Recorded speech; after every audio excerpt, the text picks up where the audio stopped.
एक दिन शिंगयू health worker से मिलती है। ये इस विलेज में पिछले 20 सालों से हेल्थ क्लीनिंग में काम कर रही है। गांव के हर पर्सन की बीमारी के बारे में ये अच्छे से जानती हैं।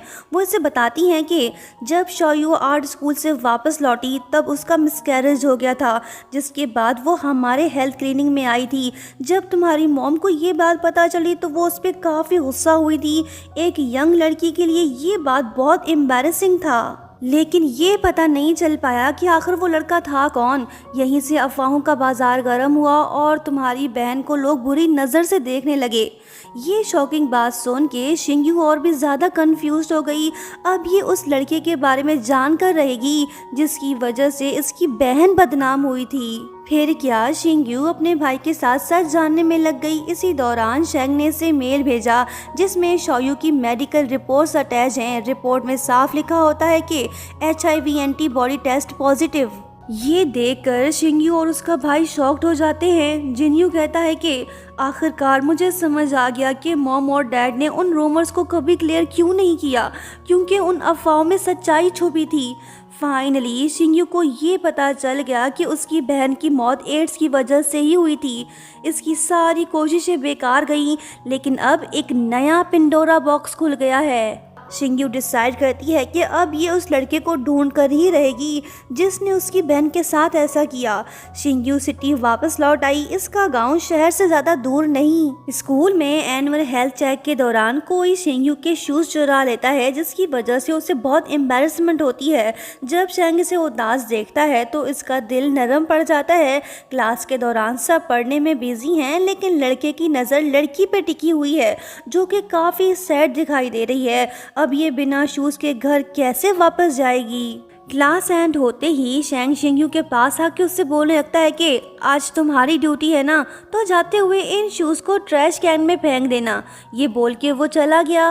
पहले तो शिंगयू को लगा कि शेंग सच में चाहता है कि उसके शूज़ को ट्रैश कैन में फेंक दूं, लेकिन फिर इसे एहसास हुआ कि नहीं, वो चाहता है कि मैं इन शूज़ को पहन लूं। लड़का इसे तंग भी करता है और फिक्र भी। शिंगयू शूज़ पहन के अपने घर जाने लगी। लड़का यहीं आसपास ही छुपा बैठा है। ये लड़की को देख तो रहा है पर वो इसे नहीं देख रही। वैसे ये मुस्कुरा क्यों रहा है? क्या इसे उस लड़की पे सीक्रेट क्रश है या बात कुछ और है? ये तो हम आगे ही देख पाएंगे। जब शिंगयू लड़के के शूज पहनकर घर आती है तो बदकिस्मती से मॉम वो देख लेती है। वो गुस्सा होकर पूछने लगी कि ये किसके शूज हैं, तुम्हारे कहाँ गए? शिंगयू बोलती है कि मॉम, मैंने अपने शूज खो दिए और ये मुझे ट्रैश कैन में मिले। मॉम इस पे चिल्लाती है और बोलती है कि लड़के के शूज में एक लड़की, क्या ये अजीब नहीं? तभी उसका ब्रदर जिन्यू सच बता ही देता है कि मॉम, शिंगयू को स्कूल में बुली किया गया था। शोयू के बारे में रूमर्स पूरे स्कूल में वायरल हो गए हैं, मुझे भी इसमें घसीटा गया। ये सुनकर मॉम का गुस्सा डर में बदल गया।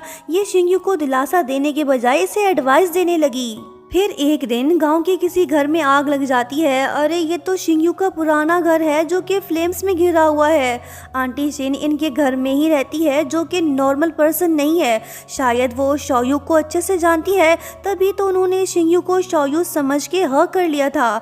शुक्र है कि आग ज़्यादा नहीं फैली, सिर्फ आंटी के रूम तक ही पहुंची। अब उनकी हालत कुछ ज़्यादा ठीक नहीं। जब शिंगयू सामान समेटने लगी तो तभी इसे एक पुरानी डायरी मिलती है जो उसकी सिस्टर शोयू की थी। इसने फौरन से वो पढ़ना शुरू कर दिया, जिसमें लिखा था कि मैं उससे मोहब्बत करती हूँ, वो मेरा पहला प्यार है, वही मेरा सब कुछ है। इस विलेज में वो मेरा अकेला सहारा है। ये सब पढ़कर शिंगयू का दिल कांप उठा। अब इसे लगने लगा है कि इसकी सिस्टर की मौत के पीछे कई राज छुपे हैं। इसलिए इसने डिसाइड किया कि वो हर हाल में अपनी बहन की मौत का सच सामने लाएगी। ये भी पता लगाएगी कि उस लड़के ने शोयू के साथ आखिर किया क्या था। एक दिन जब शिंगयू स्कूल गई तो उसने देखा कि एक लड़की उसके बैग में कचरा डाल रही है। शिंगयू ने उस लड़की को रोका और कहा कि मेरे बैग से कचरा बाहर निकालो। बुली गर्ल्स तो इसकी बात का कोई जवाब ही नहीं दे रहे। तभी शेंग का फ्रेंड गुस्सा होकर शिंगयू से कहने लगा कि शेंग मेरा अच्छा दोस्त है, अगर तुमने मुझे छेड़ा तो समझो उसे छेड़ा। ये बात सुनते ही शिंगयू बिना कुछ सोचे अपने बैग से कचरा निकालकर शेंग के बैग में डाल देती है। ये हुई ना बात। भले ही लड़की गरीब है, लेकिन ये किसी से डरती नहीं। ये सब करने के बाद शिंगयू का दिल थोड़ा घबरा गया, क्योंकि शेंग स्कूल का मशहूर जमाना बदनाम लड़का जो है जब वो ये सब शीशु को बताती है तो वो इससे बोलने लगी कि ज़्यादा मत सोचो, लोग जैसा कहते हैं शेंग वैसा नहीं है, वो तुम पे गुस्सा नहीं होगा। हाँ, वो थोड़ा ज़िद्दी तो है लेकिन दिल का बहुत अच्छा है, उसके अंदर इंसाफ का जज्बा है, वो खामखा में किसी को नहीं डांटता। कभी कभी तो वो बिल्कुल बच्चों की तरह मासूम लगता है। फ्रेंड की बातें सुन के शिंग्यू तो कंफ्यूज हो गई। अब ये उस लड़के को गुड बॉय समझे या फिर बैड बॉय, ये बात इसे कंफ्यूज कर रही है। फ्रेंड ने बिल्कुल सही कहा।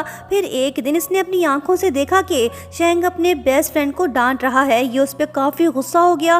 कहने लगा कि खबरदार, अगर तुमने आइंदा से शिंग्यू को तंग किया तो मुझसे बुरा कोई नहीं होगा। मुझे पता है कि वो तुम ही हो जिसने शाओयू से रिलेटेड रूमर्स फैलाए, लेकिन उसने तो मुझ पर ही शक करना शुरू कर दिया, इसलिए वो मुझे बैड बॉय समझती है। तुम्हारी वजह से मैं उसकी नज़रों में गिर गया हूँ।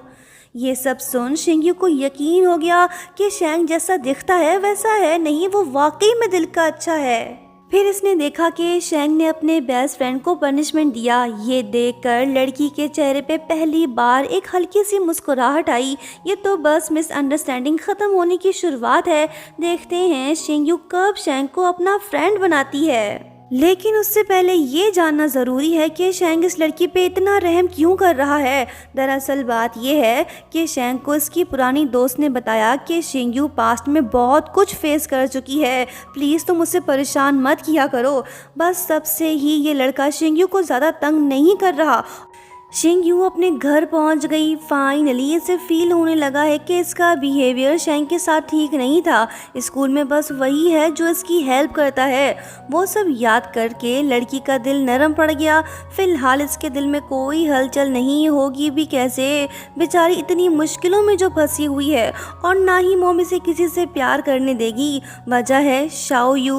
नेक्स्ट मॉर्निंग जब लेट लतीफ शेंग क्लासरूम में आता है तो इसे वो शूज़ डेस्क के नीचे मिलते हैं जो इसने शिंग्यू को दिए थे। अरे वाह, शूज़ तो काफ़ी साफ सुथरे हैं। लड़का मुस्कुराते हुए लड़की को देखने लगा। इसका दिल बेचैन सा हो गया, बस क्लास के एंड होने का वेट कर रहा है। जैसे ही शिंग्यू इसके पास से गुजरने लगती है तो वो कहने लगता है कि वाह, तुमने तो मेरे शूज़ चमका दिए। मैं तो ये फेंकने वाला था, लेकिन अब कुछ दिन और पहनूंगा। बस एक रिक्वेस्ट है, सेमेस्टर एंड होने तक मेरा होमवर्क करती रहो। मेरी मजबूरी है क्योंकि मैं LET एग्ज़ाम्स देने वाला हूँ। ये मत समझना कि मैं तुमसे फेवर ले रहा हूँ। शिंग्यू बोलती है कि ठीक है, मैं तेरा होमवर्क करती रहूँगी, लेकिन मुझे तुमसे 2 चीज़ें चाहिए। लड़का हल्के अंदाज में पूछता है कि बताओ क्या चाहिए। वो बोलती है कि बस कुछ दिन के लिए तुम्हारा फ़ोन और वो लेटर्स जो तुमने मेरे चुराए हैं। शेंग ने फ़ौरन ही अपना फ़ोन इसे दे दिया, लेकिन ये लेटर नहीं देने वाला, ये उन्हें अपने पास रखेगा। जेलसी साफ दिखाई दे रही है। जाने से पहले बोलने लगा कि लड़की मेहनत करती रहो, जो कि इम्पोर्टेंट है। ये चला गया। जो लड़का किसी को लिफ्ट नहीं कराता वो इसकी हर बात क्यों मान रहा है। ये प्यार की शुरुआत नहीं तो और क्या है। ये वाला पार्ट यहीं पे एंड हुआ।